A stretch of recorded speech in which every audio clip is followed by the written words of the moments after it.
추석 명절 잘 보내셨습니까? 자, 우리 주위에 계신 분들 같이 한번 인사하시겠습니다. 이번 추석 명절처럼 풍성한 삶이 계속 이어지기를 간절히 소원하는 마음으로 같이 한번 축복하시겠습니다. 예. 자, 풍성한 삶 사시길 바라겠습니다. 자, 풍성한 삶 사시길 바라겠습니다. 잠시 컴퓨터에 좀 이상이 있었던 모양이에요. 화면이 좀 안 나왔습니다. 화면이 좀 갑자기 안 나와서 당황하셨죠? 예, 저도 당황했습니다. 예. 다시 한번 확인을 좀 해보도록 하겠습니다. 자, 오늘 본문 내용은 아론의 사역에 관련된 그러한 말씀이 되겠습니다. 아론이라고 하는 사람은 너무나 잘 아시죠? 모세의 형님입니다. 출애굽의 과정에서 모세와 늘 함께했던 사람, 그리고 이스라엘의 지도자 가운데 모세의 다음 가는 그러한 지도자, 그런 인물로 이스라엘 백성들의 존경을 받았던 그 사람이 바로 이 아론이라고 하는 사람입니다. 제사장의 의복을 입고 그가 이제 이스라엘의 초대 대제사장의 직분을 감당을 하죠. 아시다시피 대제사장의 의복이 굉장히 화려합니다. 온통 다 금이고요, 보석이고요. 그것을 입고 있는 그 아론의 모습을 보면 백성들이 굉장히 많이 부러워하지 않았을까 하는 그런 생각도 듭니다. 하지만 아론의 삶을 보면 결코 사람들이 그렇게 쉽게 동경하거나 또 부러워할 만한 그러한 삶은 아니었다는 겁니다. 그의 삶은 정말로 고달프고 피곤하고 힘든 그런 삶이었어요. 오늘 본문에도 보니까 매일 저녁부터 아침까지 성막에서의 사역이 그 앞에 계속해서 이어졌습니다. 아무튼 아론은 이 성막에서 끊임없는 사역을 감당을 했어요. 그럼 왜 아론은 이 성막에서 저녁부터 아침까지 있어야 하는 그런 사역을 계속해서 감당을 해야 했느냐 하는 겁니다. 그것은 하나님께서 아론에게 주신 사명이 있었는데, 그것은 바로 성막의 등불을 저녁부터 아침까지 정리해야 할 그런 사명을 주셨습니다. 자, 오늘 본문을 다시 한번 제가 읽어보겠습니다. 여호와께서 모세에게 말씀하여 이르시되 이스라엘 자손에게 명령하여 불을 켜기 위하여 감람을 찧어낸 순결한 기름을 내게로 가져오게 하여 계속해서 등잔불을 켜둘지며, 아론은 회막안 증거궤 휘장 밖에서, 그러니까 성막에는 지성소가 있고 성소가 있죠. 그러니까 증거궤 휘장 밖에서, 그 안쪽은 지성소를 말하죠. 그러니까 밖에서니까 성소를 말합니다. 그 성소에 등잔대가 있었는데 그 성소 밖에서, 그 휘장 밖에서 저녁부터 아침까지 여호와 앞에 항상 등잔불을 정리할지니 이는 너희 대대로 지킬 영원한 규례라. 그는 여호와 앞에서 순결한 등잔대 위에 등잔대를 항상 정리할지니라. 자, 이렇게 오늘 본문은 기록하고 있습니다. 그러니까 하나님께서는요, 성막 안에 있는 등불을 항상 켜두도록 했어요. 여기서 등불을 켠다 할 때 이 켠다라고 하는 말의 의미는 하늘로 올라가게 한다 이 말입니다. 다시 말씀드리면 하나님께 영광을 올려드린다 이 말이었어요. 그래서 하나님은 이 등잔불을 정리하고 켜고 관리하는 사명을 아론에게 맡기셨어요. 그 시간은 저녁부터 아침까지. 자, 이제 광야에 해가 지고 그 다음날 해가 뜰 때까지 아론은 성막의 등불을 정리하는 그런 사역을 감당을 했습니다. 그러니 잠을 못 잤죠. 계속해서 등불을 켜두도록 했단 말이죠. 그리고 오늘 본문의 3절 4절에 보면 정리한다는 말이 연거푸서 나옵니다. 이 정리한다는 말의 의미는 뭐냐면 잘 돌본다 라고 하는 의미예요. 지금처럼 이런 형광등이나 이런 조명이 있는 것이 아니라 옛날에 밝혔던 그런 호롱불 같은 그런 등불입니다. 자, 그런 등불을 켜다 보면 불똥이 남습니다. 그리고 찌꺼기가 껴요. 그러다 보면 불이 꺼집니다. 그래서 꺼지지 않도록 하기 위해서 불똥을 제거하고 찌꺼기를 제거합니다. 그래서 심지를 잘 세워두는 거예요. 계속해서. 그래야 불이 계속해서 잘 타오를 수 있기 때문입니다. 이 사역을 아론이 감당했다는 겁니다. 왜냐하면 이렇게 밤새도록 타오르는 이 등불은 언제나 돌보시고 사랑하시는 하나님께 온 이스라엘 백성들이 정성을 다해 마음을 다해 감사하고 우러르고 신뢰하고 경외합니다. 그렇게 해서 하나님을 섬깁니다. 이 마음의 표현이었기 때문입니다. 이를 위해서 아론은 저녁부터 아침까지 이 등불을 계속해서 정리하는 그 사역을 감당했습니다.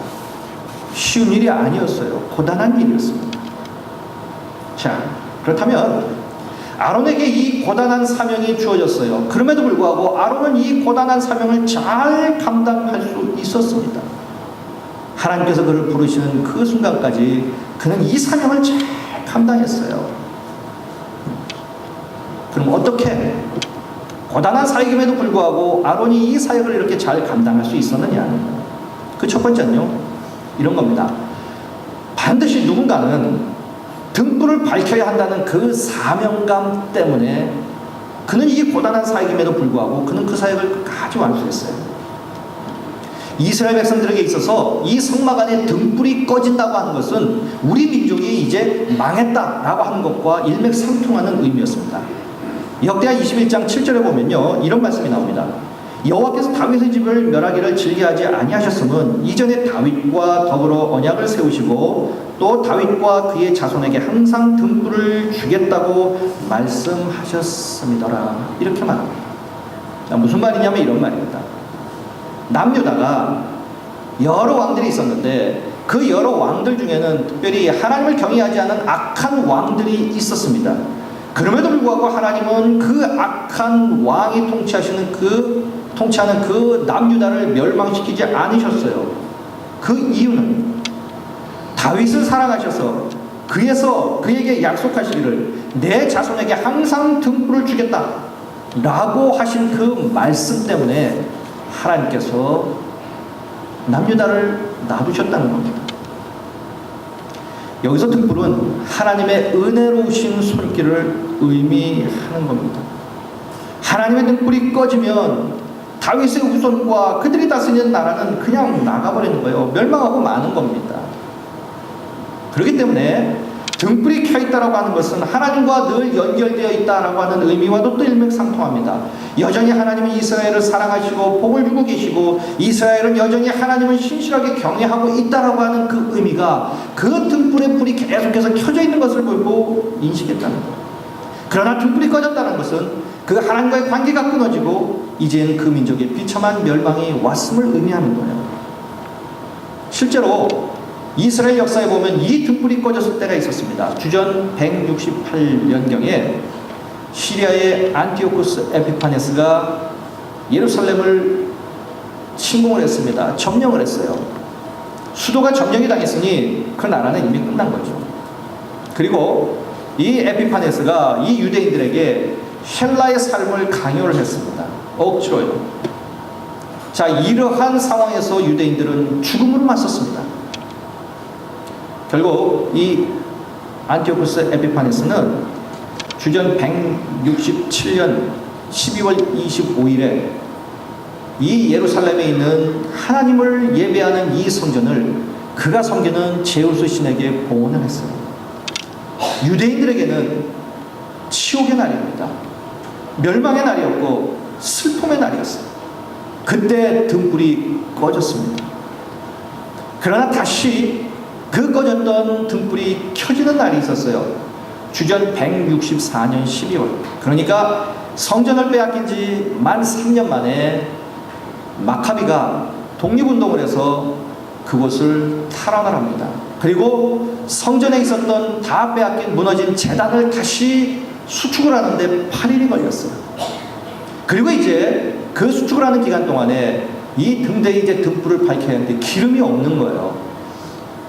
이방인들이 와서 성전을 다 폐허로 만들었기 때문에 등이 기름이 없었던 거예요. 그런데 구석에서 한 병의 기름이 발견되는데 그 기름의 양으로는 하루밖에 밝힐 수 없는 그 정도의 양이었어요. 그런데 놀랍게도 그 하루밖에 밝힐 수 없는 그 한 병의 기름으로 제단이 다 완성될 때까지 8일 동안 계속해서 불이 타올랐단 말이죠. 그래서 이것을 기념해서 이스라엘 백성들이 하나의 절기를 만듭니다. 하누카라고 하는 절기를 만들어요. 이 하누카라는 말은 빛이라고 하는 말입니다. 빛의 절기를 만듭니다. 그 빛의 절기가 요한복음에 나옵니다. 요한복음 10장 22절에 나오는데 그것이 바로 수전절이에요. 수전절이 바로 하누카 절기입니다. 사랑하는 성도 여러분, 이처럼 등불이 꺼지면 안 됩니다. 등불이 꺼졌다고 하는 것은 멸망을 의미하는 거예요. 그러므로 반드시 등불이 켜져 있어야 하고 또 우리는 등불을 밝혀야 합니다. 아론이 받은 사명이 바로 이런 사명이었어요. 그렇다면 우리들은 어떻습니까? 우리들의 삶에도 하나님께서 주신 이 등불을 밝히는 사명, 이 사명을 잘 감당하고 있습니까? 참빛 대신 하나님을 진실하게 신뢰하는 믿음의 등불이 계속해서 타오르고 있습니까? 하나님을 높이고 우러러는 하나님을 경배하는 이 경배의 등불이 계속해서 타오르고 있습니까? 이 예배의 등불이 계속해서 우리의 삶에 타오르고 있습니까?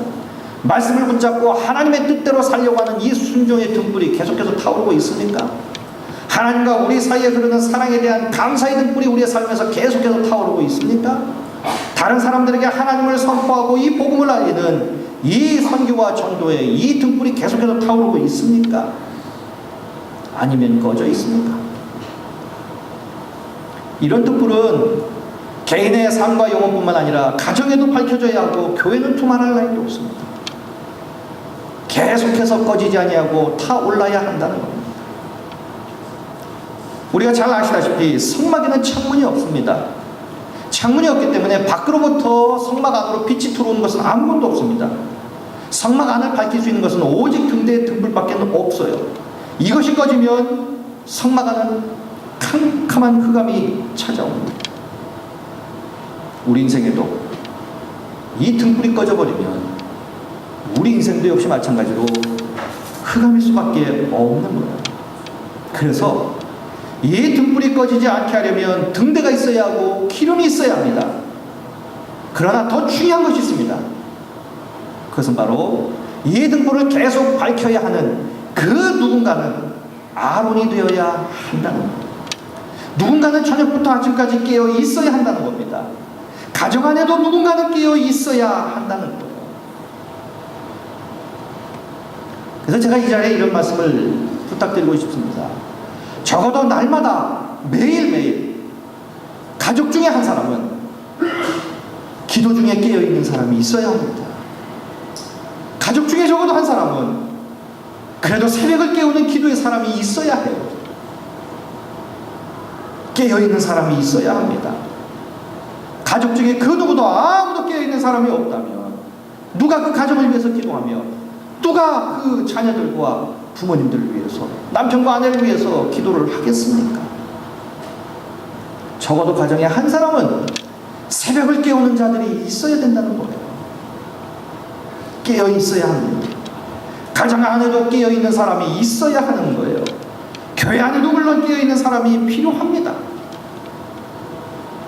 그럼 누가 이 일을 맡겠느냐 하는 거예요. 그래서 오늘 이 시간 우리 하나님께서는 이 질문을 통해서 우리에게 사명을 주시기를 원하십니다. 다시 말씀드리면 하나님은 우리 한 사람 한 사람이 아론이 되라고 말씀을 하시는 거예요. 저 역시 이 말씀을 준비하면서 하나님은 저에게 이런 마음을 주셨습니다. 하나님께서 맡겨주신 성도들을 천국으로 잘 인도해라. 하나님 나라에 갈 때까지 꼭 그렇게 해라. 그리고 말씀을 대언하는 사람으로 세워졌으니 성령님 의지해서 기도함으로 말씀을 잘 전해라. 그리고 목사로서 겸손하게 사명 감당하도록 해라. 성도 한 사람 한 사람 가장 소중한 분들로 여기면서 그렇게 잘 섬겨라. 말씀을 준비하면서 하나님도 저에게 이 마음을 주셨습니다. 무슨 말씀입니까? 남서울교회를 위한 아론이 되라는 말씀 아니겠습니까? 우리 교회의 등불이 꺼지지 않게 하라는 그런 말씀이 아니겠습니까? 제가 이 사명을 잘 감당할 수 있도록 기도해 주시기 바랍니다.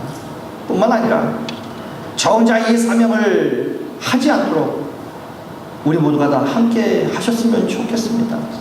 우리 서로가 서로를 잘 보고 있다가 등불이 꺼진 분들이 계시면, 잠들이가 있으면 서로 깨워주시고 등불을 밝혀주시는 그러한 삶을 우리가 이 교회 안에서 더불어서 살았으면 좋겠습니다. 꺼진 등불이 있다면 성령님의 기름이 다시 공급되어서 다시금 우리의 삶에 이 등불들이 환하게 밝혀졌으면 좋겠습니다. 그리하여 우리들의 마음에, 가정에, 우리 교회에 우리 하나님의 이 등불이 환하게 켜져서 주신 사명의 등불도 켜지고 축복의 등불도 켜지고 감사와 은혜의 등불이 환하게 켜지는 복된 삶이 되시기를 주님의 이름으로 간절히 축원드리겠습니다. 두 번째로요, 아론이 그렇게 고단함에도 불구하고 저녁부터 아침까지 등불을 정리하는 이 사역을 잘 감당할 수 있었던 이유가 있었어요. 그것은 이러한 사명이 아론 자신에게는 너무너무 황송하고 감격스러운 사명이었기 때문이었습니다. 사실 우리가 아론이라는 사람의 삶을 보면 이 사람은 벌써 죽었어야 하는 그런 사람이에요. 잘 아시다시피 모세가 십계명을 비롯한 하나님의 말씀을 받기 위해서 시내산에 올라갑니다. 아래서는 아론을 비롯한 백성들이 그 모세를 기다립니다. 기다려도 오지 않습니다. 40일이 지나도 모세가 내려오지 않아요. 백성들은 불안했습니다. 그러자 이 백성들이 아론을 찾아가서 자신들을 위하여 신을 만들어 달라고 청을 합니다. 때를 씁니다. 아론이 얼마나 백성들이 찾아와서 괴롭혔던지 그 청에 금송아지 우상을 만듭니다. 밑에서는 난리가 났어요. 금송아지를 세워두고 춤을 추면서 주문을 외우면서 그 금송아지가 자기들을 보호해줄 것처럼 그 금송아지를 숭배하고 있습니다. 우리가 잘 아시다시피 하나님이 가장 싫어하는 것은 바로 우상을 섬기는 것이었어요. 하나님이 아닌 다른 신을 섬기는 것이었어요. 그런데 그 일 한복판에 있었던 사람이 누굽니까? 아론이었어요. 일반 사람이라면 몰라도 아론이었어요. 지도자가 그 짓을 한 겁니다. 이 일로 인해 하나님이 진노를 하심으로 3,000명이 죽었습니다. 이것으로 볼 때 아론은 제일 먼저 죽어야 할 사람 아니겠습니까? 3,000명의 백성이 죽었는데 그 일을 제일 앞에서 앞장선 아론은 제일 먼저 죽어야 될 사람이죠. 그런데 3,000명이 죽는 이 상황 속에서도 그는 죽지 않았어요. 하나님의 용서를 받았습니다. 너무도 부끄럽고 황송하게도 그는 구원을 받았어요. 게다가도 그는 이스라엘의 최초의 제사장까지 되었습니다. 그 화려한 의복을 입게 되었어요. 파격도 이런 파격이 없는 거예요. 사형수에게 훈장을 달아주고 총리 자리를 맡긴 거나 똑같죠. 죽어야 될 그가 안 죽었어요. 3,000명이 죽어나가는 그 현장, 그것을 목도하면서 도대체 아론은 무슨 생각이었을까요? 나도 죽어야 하는데. 그런데 하나님은 그를 살려줘. 그리고 대제사장의 의복을 입히고 초대 대제사장으로 만들어주십니다. 그 의복을 입을 때마다 그는 무슨 생각을 했을까요? 자신이 받은 은혜가 어떠한 것인지 구구절절히 가슴저미게 깨달았지 않았겠습니까? 감사하지 않았겠어요? 나도 죽어야 되는데. 제사장이 되던 그날, 그 화려한 대제사장의 그 옷을 입는 그날, 그의 눈에 아마 감격의 눈물이 흘렀을 거예요. 누구보다도 그 옷을 입을 자격이 없는 자가 바로 자기라고 하는 사실을 아론 본인은 너무나도 잘 알고 있었어요. 그럼에도 불구하고 하나님은 그를 그렇게 세워주시고 사용하셨어요.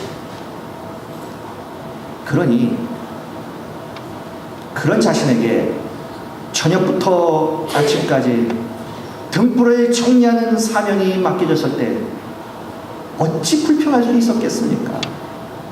그 자리에서 죽으라고 해도 따를 판인데 영광스러운 사명을 맡겨서 제사장으로 세우고 등불을 돌볼 사명을 주셔서 섬기게 하셨으니 이것이 얼마나 감격스럽고 감사한 일입니까? 하나님, 제가 힘들어도 고단해도 잠을 못 자도 제 몸이 으스러져도 그 어떤 일도 제가 괜찮습니다. 제가 일을 하는 것은 너무너무 감사합니다. 죽을 때까지 일 최선을 다해서 제가 감당하겠습니다. 이것이 그의 마음 아니었겠습니까? 여러분, 하나님을 예배하고 섬기는 우리에게도 아론의 마음에 있어서 이러한 감격이 우리에게도 넘쳤으면 좋겠습니다. 우리도 이 자리에 있을 수 없는 그런 자들이었는데 아론과 똑같이 우리를 살려주시고 하나님의 자녀의 직분을 주시고 지금까지 그 은혜와 복을 주시고 여기까지 인도하시고 직분을 주시고 그 하나님의 생명을 살리는 그 사역을 우리에게 맡겨주셨어요. 게다가 우리는 얼마 전에 장로님들을 세우시고 권사님들을 세웠어요. 이 직분이 우리에겐 영광이요 우리에게는 감격이 되어주고 있습니다. 400년 전에 독일 düsseldorf에 슈테텐베르크라고 하는 화가가 있었습니다. 이 화가가 어린아이를 불러다가 그 아이를 모델로 삼고 예수님 그림을 이제 그리기 시작했어요. 이제 그가 그리는 예수님은 이제 가시면류관을 쓰고 피를 흘리고 있는 그러한 모습이었어요. 근데 모델로 있던 아이가 잠시 쉬면서 그 그림을 보면서 슈테텐베르크에게 묻습니다. 이 그림에 있는 이 사람은 가시 면류관을 쓰고 피를 흘리고 있는 걸 보니까 굉장히 나쁜 사람인가 봐요. 그랬더니 이 사람이 기계적으로 그냥 대답합니다. 아니다. 이분은 온 세상의 모든 죄를 다 대신 짊어지시고 고난을 당한 거야. 그랬더니 이 아이가 또 묻습니다. 그럼 이 그림에 있는 이분은 선생님의 죄도 짊어지시고 벌을 받았겠네요. 이 이야기에 그가 충격을 받았습니다. 지금껏 예수님의 그림을 그리면서도 한 번도 그렇게 생각해 본 적이 없었거든요. 예수님의 그림을 그려서 교회에 납품하며 그는 돈을 받고 살았어요. 예수님을 그리는 것이 단지 그의 직업이었어요. 먹고 사는 수단이었어요. 이 아이의 이 질문에 그가 충격을 받은 거예요. 그림을 중단했습니다. 그리고 자신에게 그 아이가 물어본 그 질문에 생각 없이 대답한 그 말의 참뜻을 깨닫기 위해서 골방에 들어가 하나님의 말씀을 읽으며 그가 기도합니다. 어느 순간 하나님의 은혜로 말미암아 그가 주님의 보혈의 의미를 깨닫게 되어 그리고 죄를 회개합니다. 그러자 그의 가슴에 십자가의 보혈이 가져온 그 놀라운 축복, 그리고 죽어야 될 자기가 살아서 하나님의 자녀라고 하는 이 특권을 누리고 있는 것에 감격했어요. 그리고 그가 그 사실을 깨달은 그날 예수님의 그림을 처음부터 다시 그리기 시작했습니다. 그리고 그림을 완성하고 그가 그 밑에 이런 글을 썼어요. 내 너를 위하여 모든 것 주건만 너희는 날 위해 무엇을 주느냐. 이 그림이 바로 이 그림입니다. 슈테른베르크가 그린 에케 호모라고 하는 말. 에케 호모라는 말은 라틴어인데요. 이 사람을 보라, 이런 의미입니다. 자, 이 그림을 보고 F.R. 하버겔이라고 하는 여자 시인이 찬송시를 하나 썼습니다. 그것이 바로 찬송가 311장이에요. 내 너를 위하여 몸버려 피 흘려 내 죄를 속하여 살 길을 주었다. 널 위해 몸을 주건만 너 무엇 주느냐. 널 위해 몸을 주건만 너 무엇 주느냐. 사랑하는 성도 여러분, 예배가 힘드십니까? 구원받은 감격으로 우리의 예배가 다시금 회복되기를 소원합니다. 교회 안에서 그리고 밖에서 받은 사명을 감당하시기가 힘드십니까? 구원의 감격으로, 기쁨으로, 정말 황송한 마음으로 그 사역 감당하시기를 소원합니다. 그리고 우리 예수님의 십자가를 다시금 바라보시기를 소원합니다.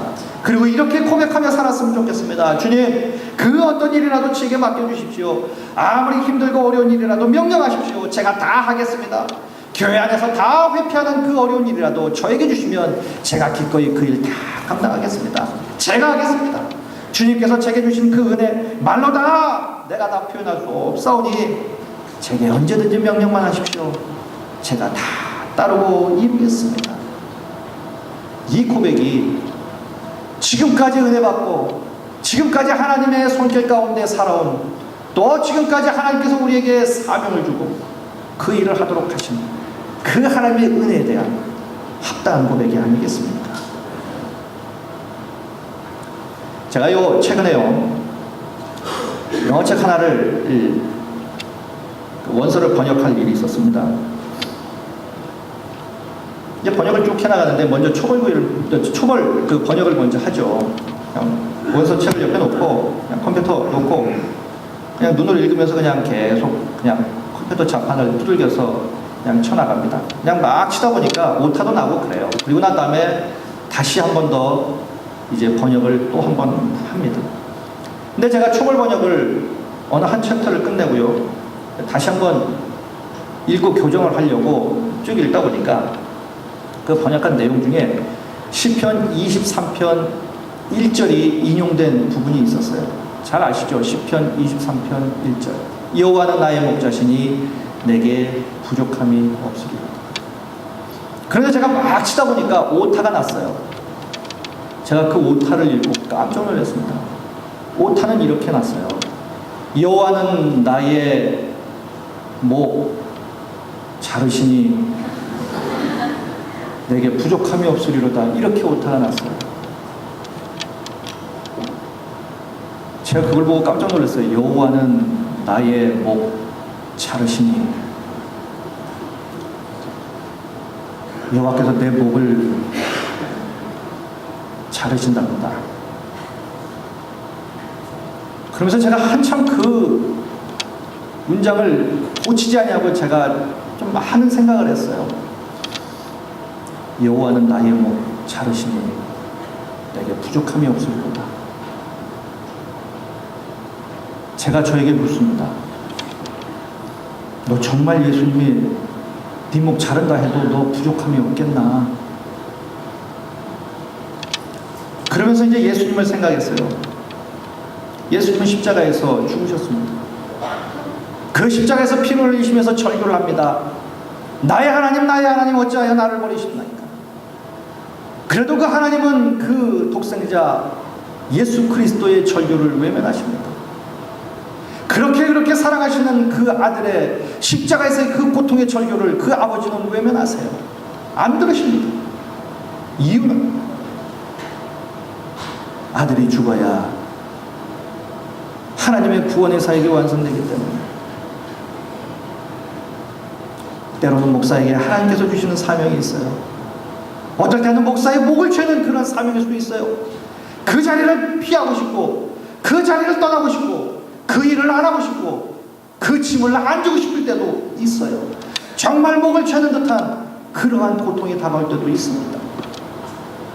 목사도 상처받고 목사도 힘들고 목사도 정말 숨이 막힐 듯 목을 죄는 듯한 그러한 고통 속에 있을 때도 있어요. 그럼에도 불구하고 여호와께서 내 목을 조른다 하더라도, 이 사명을 감당하라고 네 목을 조른다 하더라도, 그 사명으로 계속 밀어붙인다 하더라도 내게는 부족함이 없습니다라고 고백할 수 있는 날까? 많이 회개했습니다. 그 글자를 놓고 모니터 앞에서 참 많이 울었어요. 그때가 새벽기도 끝나고 한 7시쯤이었어요. 사무실에 아무도 없는지라 참 마음껏 울었습니다. 나도 과연 그렇게 할 수 있을까? 정말 사명을 위해서 너 아니면 그 사명을 감당할 수 없으니 하나님께서 내 목을 조는 한이 있더라도 그 사명을 완수해내라고 할 때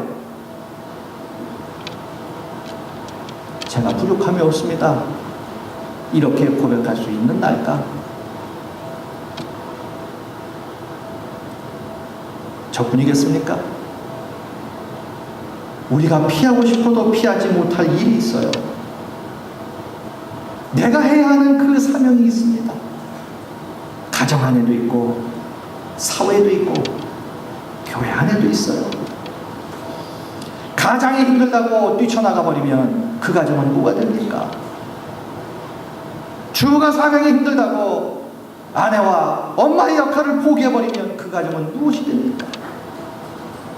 내가 힘들어도 내가 있어야 하고 내가 감당하고 내 복이 좋은 한이 있더라도 내가 그 자리에 있어서 그 사명을 감당해야 할 일이 있어요. 그건 누가 해줄 일이 아닙니다. 나밖에 할 수 있는 것이 없어요. 교회도 마찬가지입니다. 여호와는 내 몸을 조르는 한이 있어라도 제게는 부족함이 없습니다. 왜냐하면 저는 하나님 앞에 쓰임받고 있기 때문입니다. 이것이 끝이 아닌 줄을 나는 너무나 잘 알고 있기 때문입니다. 예수님도 십자가에서 죽음이 끝이 아니었듯이 그분은 부활하셔야 하고 승천하셔야 하고 다스려야 하기 때문입니다. 우리에게도 역시 마찬가지예요. 우리에게 온 이 사명, 정말 너무너무 힘들고 고통스러운 그 사명이지만 그것이 끝이 아닌 줄 누구보다도 우리가 잘 알고 있기 때문 아니겠습니까? 조금만 더 견디면, 그래서 그 사명을 끝까지 완수하면 저녁부터 아침까지 깨어 있어서 하나님께서 밝히라고 하신 그 등불을 밝히면 반드시 우리에게는 하나님의 상이 있을 줄로 믿습니다. 내뿐만 아니라 내 자녀들, 내 후손들, 우리의 헌신에 걸맞는 하나님의 축복으로 채워주시는 그 놀라운 역사가 분명히 있게 될 줄로 믿습니다. 우리에게 주신 등불이 있어요. 외면하지 마시기 바랍니다. 꺼지지 않도록 활활 타오를수록 저녁부터 아침까지 성실하게 신실하게 그 사명 잘 감당하시기를 바랍니다. 그리고 그 헌신에 합당한 충만하신 복의 주인공으로 사시는 저희들의 복된 삶이 되시기를 주님의 이름으로 간절히 축원드리겠습니다. 기도하시겠습니다.